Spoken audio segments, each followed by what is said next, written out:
কথা না শুনলে পড়া শেষ করতে দেব না। ফেল করা পড়ুয়া ইউনিভার্সিটি টপার হয়ে যাচ্ছে। খোদ অধ্যক্ষরা সামনে আনছেন এই অভিযোগ।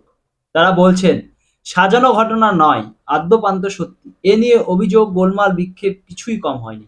তারপরে তাদের উত্তর, তারপর সব পথে এসে মিলে গেল শেষে। কোথায় মিলল? স্বাস্থ্য ভবনে, স্বাস্থ্য বিদ্যালয়ে, নাকি শিখর আছে অন্য কোথাও? প্রশ্ন ঘুরপাক খাচ্ছে সাধারণ মানুষের মনে। আর.জি. কর মেডিকেল কলেজ হাসপাতালের চিকিৎসক পড়ুয়া তার জীবনের বিনিময়ে এই প্রশ্নগুলো সামনে আসার মতো পরিস্থিতি তৈরি করে দিয়ে গেছেন। তিনি এক ঝটকায় এমন একটা দুনিয়ায় পর্দা সরিয়ে দিয়ে গেছেন, যে দুনিয়া দ্বিতীয় বা তৃতীয় বর্ষের পড়ুয়াও এখনো তাদের স্যারকে চমকায়। জেলার এক মেডিকেল কলেজের ডিএন এর কাছে তুই তোকারি করে ফোন আসে, বড্ড উঠছিস, চাকরিটা কি করতে চাস? আর.জি. কর মেডিকেল কলেজে এক ছাত্রী ক্লাসে আসতেনই না। এক চিকিৎসক তাকে বলেছিলেন, এইভাবে চললে পরীক্ষায় বসতে দেওয়া যাবে না। পরিণাম, ছাত্রীকে সঙ্গে নিয়ে তার বাবা অধ্যক্ষের কাছে এসে জানান, তার মেয়ে মানসিক নির্যাতনের শিকার হচ্ছে। কলেজের দুই দাদা অধ্যক্ষের ঘরে দাঁড়িয়েই মাথা নেড়ে নেড়ে বলে চললেন, শিক্ষা প্রতিষ্ঠানে এমন অনাচার তো বরদাস্ত করা যাবে না। দরকার হলে ওই শিক্ষককে বদলি করে দিতে হবে। অধ্যক্ষ সন্দীপ ঘোষ ছাত্রীর সামনেই কুৎসিতভাবে তিরস্কার করেছিলেন শিক্ষককে। সে যাত্রা কেঁদে কোকিয়ে বদলে আটকেছিলেন শিক্ষক, কিন্তু ভুলেও আর শাসনের পথে হাঁটেননি। ডায়মন্ড হারবার মেডিকেল কলেজের এক শিক্ষক চিকিৎসকের অভিযোগ, বিরূপাক্ষ বিশ্বাস, অভিজ্ঞদের মতো আরো কয়েকজন সৈন্য নিয়ে যে সেনাবাহিনী তৈরি হয়েছিল সন্দীপ ঘোষের নেতৃত্বে, তাদের কাছে নির্দেশই ছিল ক্যাচ দেম ইয়ং, অর্থাৎ একেবারে কলেজে ভর্তি হওয়া মাত্রই ছেলেমেয়েদের পাকড়াও করো, বুঝিয়ে দাও তোমাদের দাপট, বুঝিয়ে দাও, তালে তাল না মেলালে তারা টিকতে পারবে না। কি সেই বোঝানোর মেকানিজম! রাজ্যের একাধিক মেডিকেল কলেজের অধ্যক্ষ, শিক্ষক, চিকিৎসক পড়ুয়াদের অনেকের সঙ্গে কথা বলে যা জানা গেছে, তা অনেকটা এরকম। প্রথমে ক্লাস করতে বাধা দেওয়া হবে। শুধু পড়ুয়া নয়, শিক্ষককেও ক্লাসে এসে অনেক সময় দেখবেন সেখানে অন্য কিছু চলছে। আর.জি. করের এক শিক্ষক চিকিৎসকের যেমন অভিজ্ঞতা, ক্লাসে এসে অনেকদিনই শুনতে হয়েছে ওখানে অন্য কিছু চলছে। কোনো মিটিং, কোনো অনুষ্ঠানের প্রস্তুতি। একদিন গিয়ে শুনলাম নাচের মহড়া হবে, তাই ক্লাস বাতিল। জিজ্ঞাসা করলাম, বাতিলের সিদ্ধান্তটা কার? তৃতীয় বর্ষের এক পড়ুয়া, যার বয়স আমার সন্তানের থেকেও কম, সে বলল, আমার। দিনের পর দিনের পর দিন ক্লাস না করে ইন্টারনাল অ্যাসাইনমেন্ট যখন খারাপ নাম্বার আসবে, তখন দাদা বলবেন, ভাবিস না, আমি ম্যানেজ করে দেবো। দাদার বাতলে দেওয়া ম্যানেজের পথ অনুযায়ী প্রশ্ন কেনার পথে যদি কেউ না হাঁটে, বছর শেষের পরীক্ষায় তার ফল আবার যদি খারাপ হয়, তাহলে দাদাও তার বাহিনী আবার এসে প্রস্তাব দেয়, এবার খানিকটা চড়া সুরে। আর ছেলেটি বা মেয়েটি যদি দেখেন ক্লাস না করে বিন্দুমাত্র পড়াশোনা করে, তারাই সামনে অনেক বেশি নাম্বার পেয়ে যাচ্ছে, তখন তিনিও দাদার অনুগামী হওয়ার পথেই হাঁটেন। পড়াশোনা না করে অনার্স পাওয়ার ফল এমনই যে, ক্ষতে সাধারণ সেলাই করতে বা রক্তচাপ মাপতেও হাত কাঁপে। এই দাদারা রীতিমতো নজির তৈরি করে রাখে বিভিন্ন মেডিকেল কলেজে। অভিযোগ, ডায়মন্ড হারবার মেডিকেল কলেজে সেকেন্ড এমবিবিএস পরীক্ষার থার্ড সেমিস্টার দেবেন না বলে ঘোষণা করলেন পড়ুয়ারা। শিক্ষকেরা অধ্যক্ষের শরণাপন্ন হলেন, কারণ পরীক্ষা না দিলে সকলকেই ফেল করাতে হবে। অধ্যক্ষ সমস্ত পড়ুয়ার বাড়িতে চিঠি লিখে জানালেন বিষয়টা। বাড়ির লোকেরা তো আকাশ থেকে পড়লেন। পড়তে এসে ছেলেমেয়েরা যে এমন কিছু করবে তা তাদের কল্পনারও অতীত। অধ্যক্ষ জানালেন পরীক্ষা দিতেই হবে।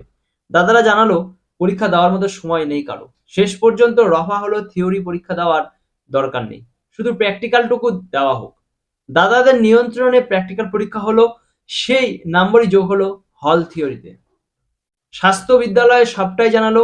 দাদারা পড়ুয়াদের বললেন, চাইলে আমরা সব ঠিক কি কি করতে পারি সেটা দেখলি তো? শুধু ডায়মন্ড হারবার নয়, কলকাতা মেডিকেল কলেজেও এমন পরিস্থিতি তৈরি হয়েছিল বলে স্বাস্থ্য দপ্তরের সূত্রে খবর। স্বাস্থ্য শিক্ষা অধিকর্তা কৌস্তভ নায়েব অবশ্য বলেছেন, কিছুই তো শুনিনি কখনো, কেউ তো অভিযোগ করেনি। আমি দায়িত্ব নেওয়ার আগে কি হয়েছিল তা অবশ্য জানি না। কোচবিহার মেডিকেল কলেজের ফরেনসিক মেডিসিন বিভাগের প্রাক্তন প্রধান, বর্তমানে এসএসকেএম হাসপাতালে কর্মরত চিকিৎসক তনয় মহাতন বলেছিলেন, যারা পড়তে চায়, মন দিয়ে শিখতে চায়, তাদেরও এরা বাধ্য করে দলে নাম লেখাতে। তাদের পড়তে দেয় না, পরীক্ষার হলে লিখতে পর্যন্ত দেওয়া হয় না। তিনি বলেন, একবার দেখলাম অত্যন্ত মেধাবী এক পড়ুয়াও পরীক্ষার হলে বসে টুকছে। পরীক্ষা শেষ হওয়ার পর তাকে জিজ্ঞেস করলাম, কি রে, শেষে তুইও? সে বলেছিল, স্যার, আমার আর কি করার আছে, ওদের কথা না শুনলে ওরা আমার পড়া শেষ করতে দেবে না। বাবা মা অনেক কষ্ট করে ডাক্তারি পড়তে পাঠিয়েছেন, মাঝপথে তো ফিরে যেতে পারবো না, তাহলে বাবা মা মরে যাবে। ওই পড়ুয়া উপায়ন্তর না দেখে ওই স্রোতে গা ভাসিয়ে বাঁচতে চেয়েছিলেন, কিন্তু সকলে তা পেরে ওঠে না।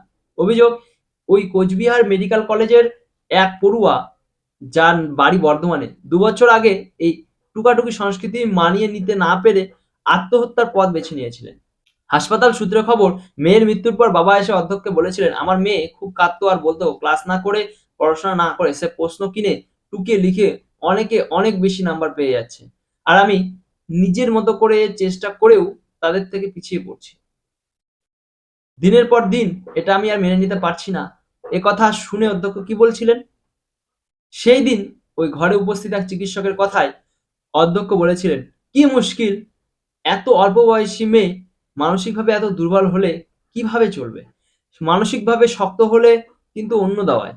নানা রকম জোর খাটিয়েও যে পড়ুয়াদের বাগে আনা যায় না, তাদের জন্য রয়েছে ফেল করানোর ব্যবস্থা। অভিযোগ, অভিক অ্যান্ড বীরপক্ষ কোম্পানির কাছে পাস করাতে হবে, অনার্স নম্বর দিতে হবে, এমন পড়ুয়াদের পাশাপাশি তাদের ফেল করাতে হবে সে তালিকাও থাকতো। শিক্ষক চিকিৎসকদের ওপরে জোর খাটানো হতো ওই পড়ুয়াদের নম্বর কমিয়ে দেওয়ার জন্য। বারাসত মেডিকেল কলেজের এক শিক্ষক চিকিৎসক বলেন, আমার কাছে এমন প্রস্তাব এসেছিল, আমি বলেছিলাম কয়েক নম্বর বাড়িয়ে কাউকে পাশ করিয়ে দিতে পারবো, কিন্তু পাশ করা ছাত্রকে ফেল করাতে পারবো না। এই কথা বলার জন্য প্রচুর চাপের মুখে পড়তে হয়েছে আমাকে। চাপের নানা রকম ফের আছে। পুরুষ চিকিৎসকদের জন্য অন্য এক রকম দয়া হয়, মহিলাদের জন্য আর এক রকম। বর্ধমান মেডিকেল কলেজে এক মহিলা চিকিৎসক বেশ কিছু আর্থিক দুর্নীতি ধরে ফেলেছিলেন বলে অভিযোগ। তাই প্রধানকে টাইট দিতে বদলি করা হয় কোচবিহার মেডিকেল কলেজে। অধুনা রাজ্য স্বাস্থ্য দপ্তর কোচবিহার হলো গ্যারাজ পোস্টিং এর অন্যতম জায়গা। কোচবিহার থেকে ছুটিতে নিজের বাড়ি ফিরছিলেন, রাতের ট্রেনে একদল গুন্ডা তাকে আক্রমণ করে বলে অভিযোগ। বহু কষ্টে তিনি রক্ষা পান। প্রশ্ন উঠেছে, আরজি করের ওই তরুণী চিকিৎসকও কি কোনো স্তরে কোনো দুর্নীতি ধরে ফেলেছিলেন? তাকেও কি এমন কোনো চাপের মুখে পড়তে হয়েছিল? জেনে যাওয়ার কারণেই কি তার এমন পরিণতি?